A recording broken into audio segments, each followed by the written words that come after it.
Yeah, our next speaker is Dr. Gerald Cleaver, and he is a professor and the director of graduate programs at the Department of Physics at Baylor University in Waco, Texas. He heads the Early Universe Cosmology and String Theory Division of Baylor's Center for Astrophysics, Space Physics, and Engineering Research. He's written about 85 peer-reviewed physics journal articles and conference proceedings. He is a co-author of an elementary particle physics textbook, a referee for 8 physics journals, and a member of the International Advisory Board for the Journal of the British Interplanetary Society. And so you can bet this is thoroughly researched paper. So at that point, I'll turn it over to Dr. Cleaver, and he'll be our last speaker before we have a coffee break this morning. So, very honored to be speaking here. Yes. Very honored to be speaking here. I'm going to speak on some research I've been doing in the last few years and studying the history and some recent developments of matter-antimatter propulsion. And the second part of the title comes from the physics that I've been investigating on how to create the matter-antimatter propulsion using enhanced quantum field theory methods from parallel electric and magnetic fields. And the difference here is, again, in standard electromagnetic fields, we have E and B perpendicular to each other. There's actually an enhancement if one has, there's an enhancement in the matter-antimatter production rate when there is an additional parallel magnetic field parallel to the E field.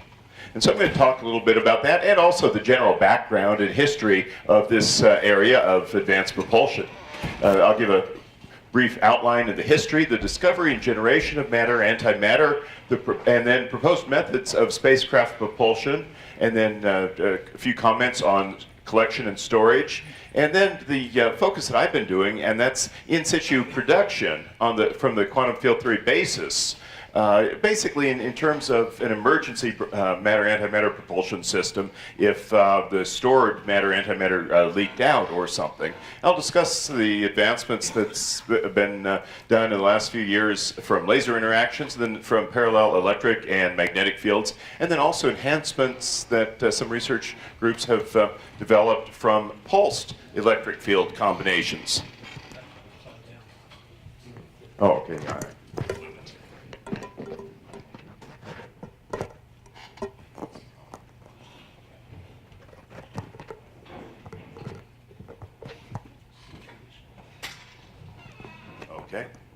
Okay, there we go, thank you. Okay, then if there's time, which there probably won't be, I'll give some derivation of the parallel electric and magnetic field enhancement processes. And the history, the particle-antiparticle pair production, I'll be using at times PP for this, via vacuum, or from the vacuum via strong electric fields, has been investigated for actually over a century. The quantum mechanical foundation was developed by Fritz Sauter et al. In the 1930s. It was placed on sound QED basis by Julian Schwinger in the 1950s. The pair production occurs when the electric field strength, E naught, is above a critical value, referred to as the Schwinger limit, I'll denote as SL, at which the electric and electromagnetic field becomes nonlinear with self-interactions. At this point, the photons can actually self-interact with each other and produce particle-antiparticle pairs. And we'll discuss the limits of that. The lowest mass particle that is effectively produced is going to be electrons and positrons from the E field directly, which is interesting. And it comes about when we have this nonlinear interaction.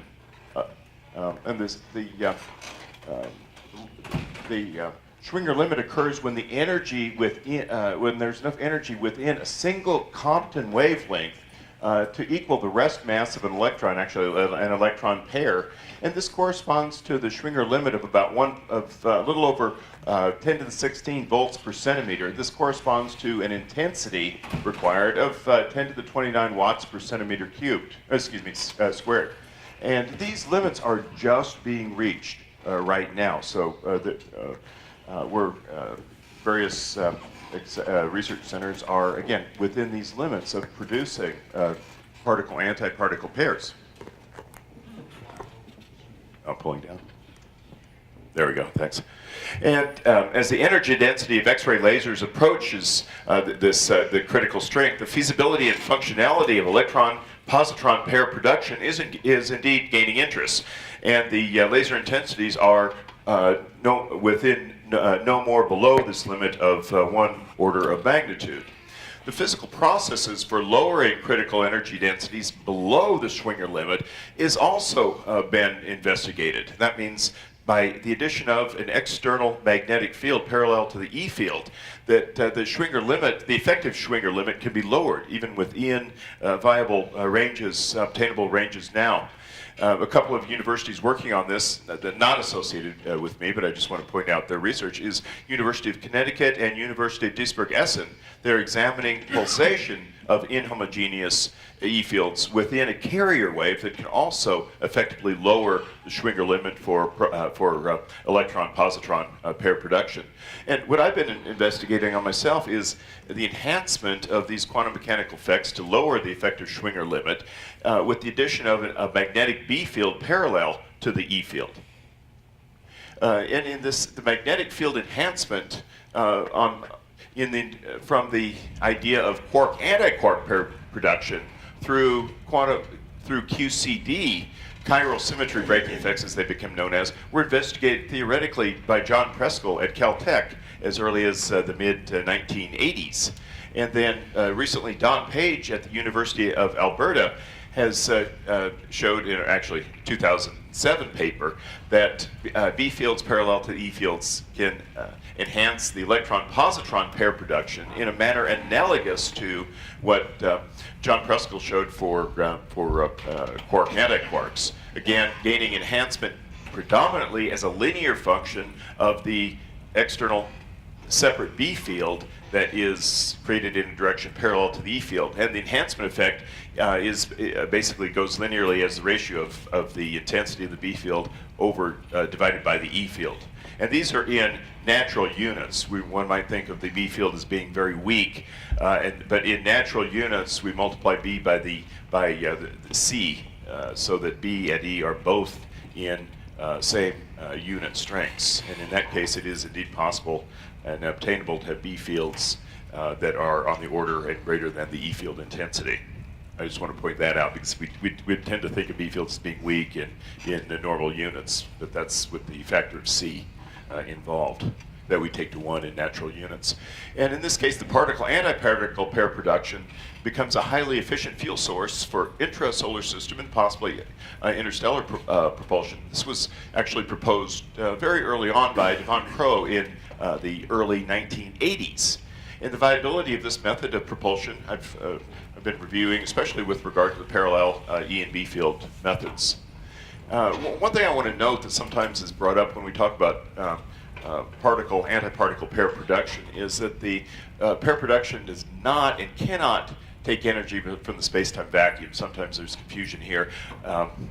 The energy used to produce the matter-antimatter matter comes from deletion of energy in the E and B fields themselves. So there's nothing mysterious about the whole process. It's well known. The energy is drawn from the external electric and magnetic fields, as I said. The process is somewhat analogous at times, or we think of it as analogous to the particle production near the event horizon of a black hole, which reduces the black hole accordingly, and is the decay method for black holes. Here, the primary difference is that both the particle and the antiparticle are produced from virtual pairs, by the electric and magnetic fields, whereas in the black hole, only one particle of an initial virtual pair escapes. The other is sucked back into the black hole and allows a virtual particle to become a real particle. But in this case, it's both particle and antiparticle that are produced. And again, I want to point out, John Preskill discussed this process for quark-antiquark, whereas we know it's going to be occurring at the lower Schwinger limit for electron-positron. And that's because, again, of the much reduced mass of the electron, 0.511 MeV, compared to the quarks, which are on the order of about, for the up and down quarks, on the order of a few MeV. So again, the Schwinger limit occurs for the electron-positron rather than what John was doing with the quark-antiquark. I just want to review again the idea of Matter-Antimatter Propulsion and where it all came from. Again, Matter-Antimatter goes back to its proposal in early 1920s, so this whole process, as I said, is about almost a century old. British physicist P.A.M. Dirac showed that Einstein's relativity implied every particle has a corresponding antiparticle, same mass, but opposite electric charges. Around 1932, Carl Anderson and Caltech recorded positively charged electron, or that is the positron, passing through a lead plate in cloud chamber, for which he received the Nobel Prize. 1955, we'll jump ahead to, antiproton was experimentally confirmed at Berkeley by Segre and Chamberlain, earning them the 1959 Nobel Prize. 1956, the antineutron was discovered at the Bevertron by Bruce Cork and colleagues. 1995, CERN researchers use low-energy antiproton ring, or LEAR, to slow down antiprotons. They managed to produce pair positrons and antiprotons together, producing 9 hydrogen antiatoms, each lasting a mere about 40 nanoseconds. Within about 3 years after that, the CERN group was producing approximately 2,000 anti-hydrogen atoms per hour. Production rates of antimatter at the LHC have significantly increased since then, as did the past production rates at Fermilab before it closed down. Matter-Antimatter is considered by many an ideal rocket fuel source because all of the mass in matter-antimatter, and I'm going to refer to this as MAM, collisions, is converted into energy. MAM reactions produce about 10 million times the energy produced by conventional chemical reactions used to fuel the space shuttle, 1,000 times more powerful than the nuclear fission produced at a nuclear power plant, and still about 300 times more powerful than the energy released by nuclear fusion. Should there be an ample supply of antimatter be produced or collected, a secure means of storage, specifically magnetic confinement, would then be devised. The antimatter must be kept separate from the matter until a spacecraft needs more power. Unless stored as antihydrogen, can't do it as storing positron electron because the positronium, as it's called, will annihilate within a few minutes. Or, what I've been investigating is matter-antimatter MAM production created in situ and immediately emitted as a propellant then. Question then, why hasn't matter-antimatter spacecraft propulsion systems been developed? Again, the practical side of fuel costs. Antimatter remains the most expensive substance on Earth. In 2000, it cost about 62 trillion a microgram. That corresponds to about $2 quadrillion an ounce. This is one of the problems with it, of creating positron-electron pairs. Fermilab was producing... yes, should be told on this. Fermilab was producing about 15 nanograms a year.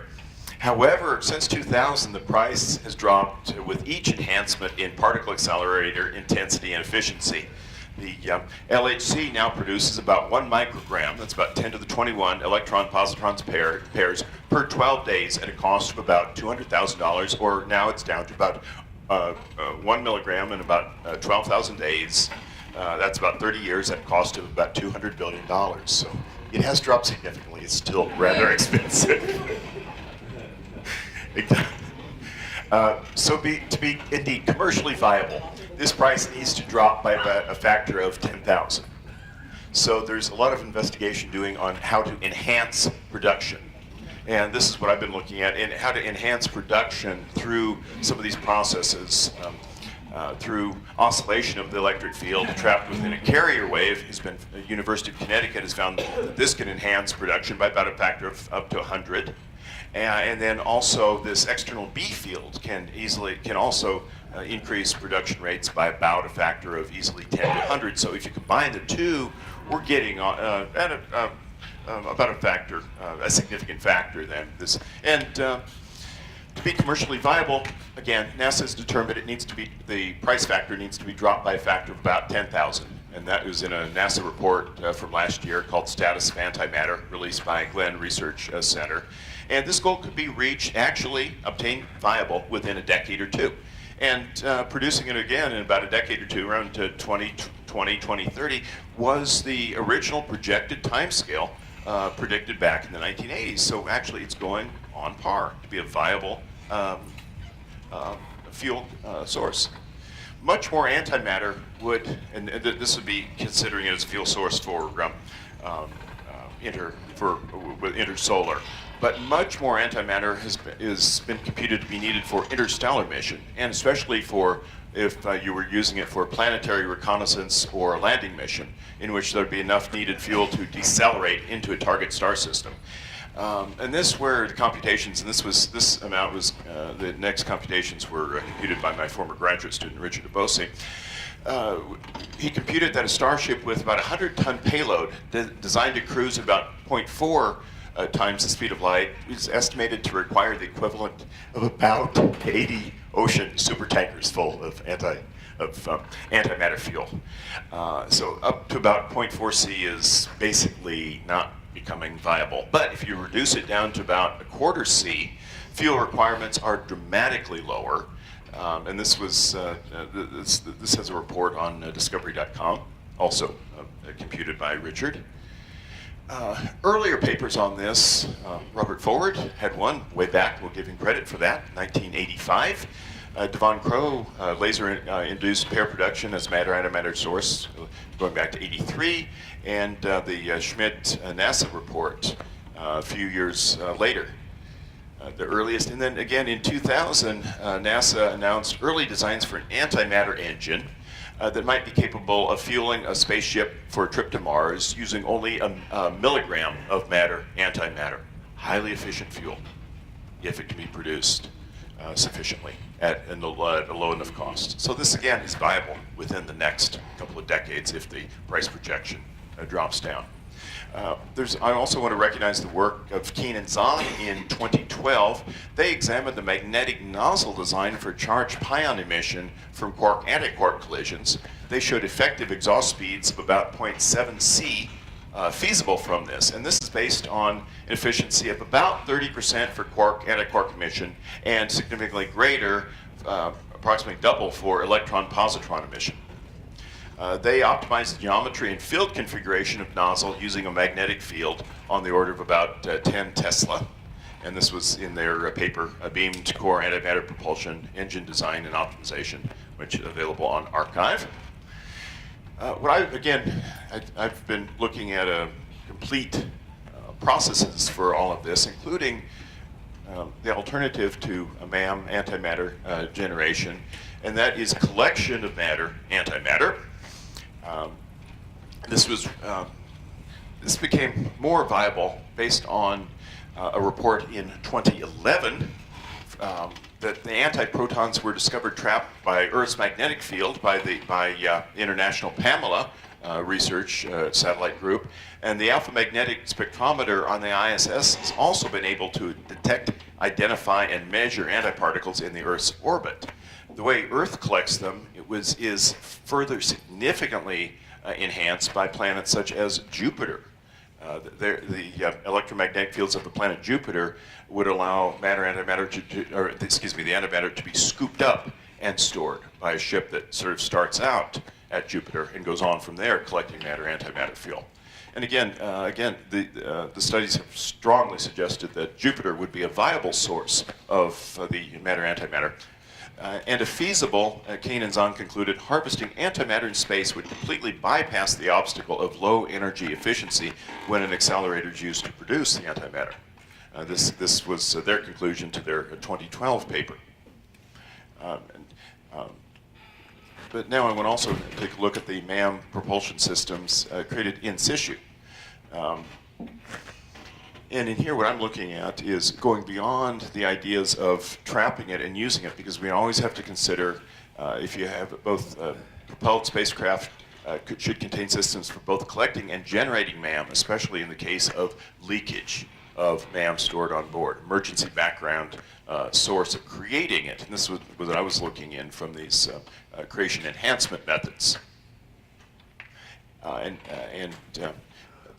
How to use this. The in situ MAM generation goes back to, again, some earlier work done on this much earlier, and that's why it's we talk about the Sauter potentials based on the paper by Sauter on pair production using the Schwinger approach as early as 1931.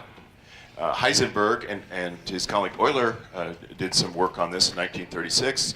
Weisskopf et al. In 1936, and then Julian Schwinger, and we refer to it as Schwinger pair production because it really was Schwinger that put pair production on a sound QED basis back in 1950s. So again, none of this is really unknown. The fundamental QED, QCD processes are well understood. It's really now the engineering effects and methods for making it viable and viable production rates at low cost that are coming into play and are the relevant issues now. And again, I just want to point out the physics for the few remaining minutes on how this happens. And again, what we're always concerned about is the Schwinger limit defined at the critical value of electric field strength.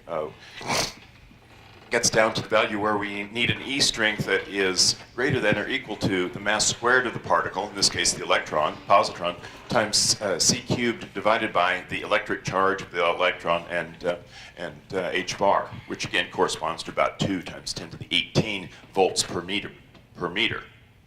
And at this scale, the electromagnetic field vacuum becomes nonlinear, and photons can interact with each other. They don't just pass by. It's no longer linear. But this is how you actually produce at this intensity scale, directly produce electron-positron, and that can then either be emitted and annihilated process, or for the total emission. And in the vacuum, the classical Maxwell's equations are perfectly linear differential equations.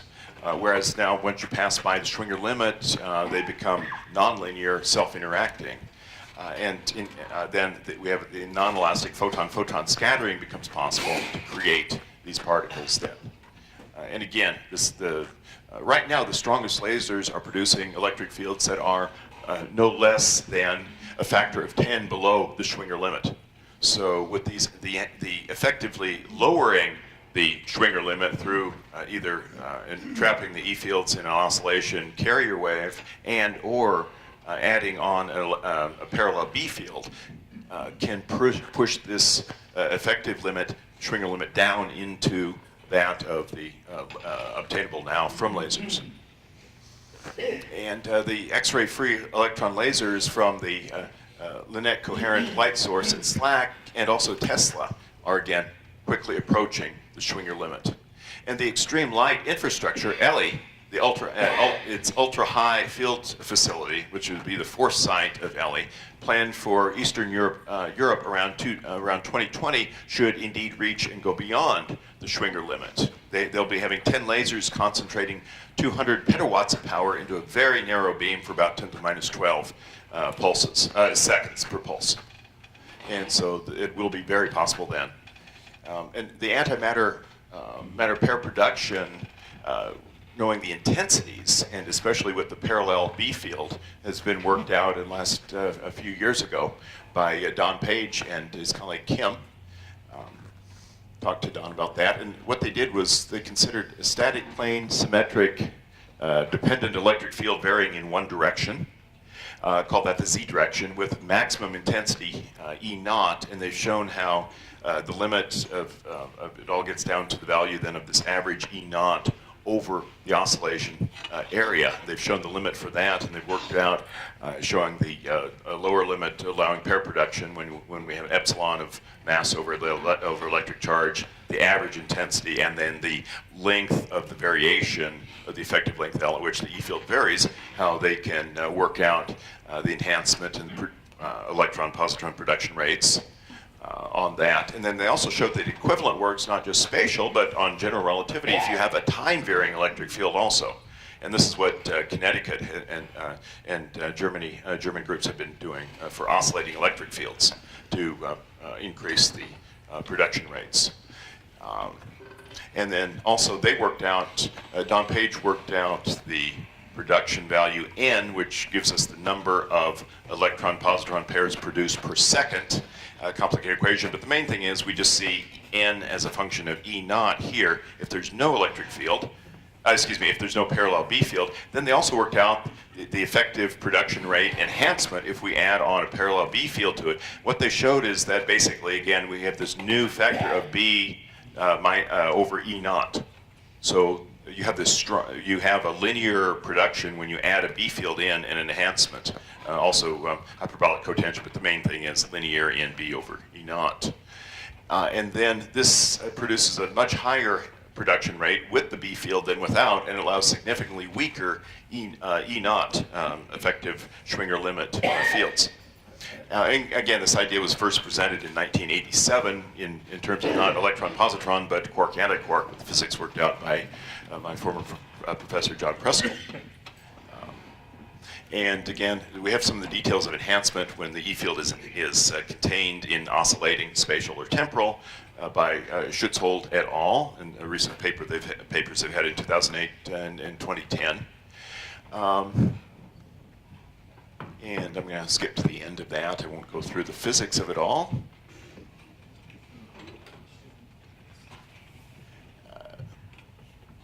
But the conclusions then, matter-antimatter production from a strong electric field near or above the Schwinger limit is nearing feasibility. But again, it's the cost reduction that's the issue. Enhancement, at least by a factor of a million or so, as NASA has determined. Enhancement of matter-antimatter pair production via inclusion of a magnetic field parallel to the E field, and possibly in combination with enhancement from pulsed electric fields that involve internal modulation, can peak the production rate significantly. It may provide for matter-antimatter on-demand propulsion. Thank you very much. I'll stop there.